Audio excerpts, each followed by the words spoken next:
নমস্কার বন্ধুরা, আজকে আপনাদের সঙ্গে একটা জিনিস শেয়ার করব। কালীঘাটে এটা প্রায়ই হয়ে থাকে। ওই যে দেখছেন দূরে বাচ্চা ছেলে আর মেয়েটা বিয়ে করে ফেলেছে, আর তাদের সাথে তাদের পরিবারটাও এসছে।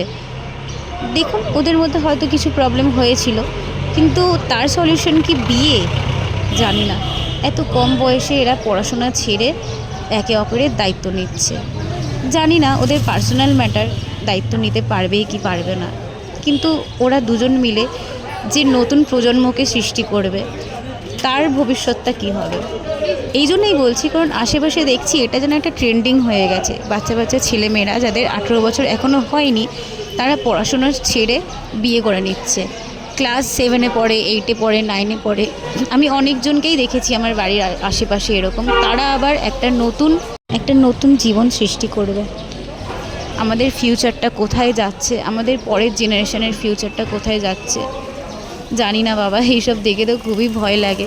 পরের প্রজন্ম কী হতে চলেছে বলতে পারবো।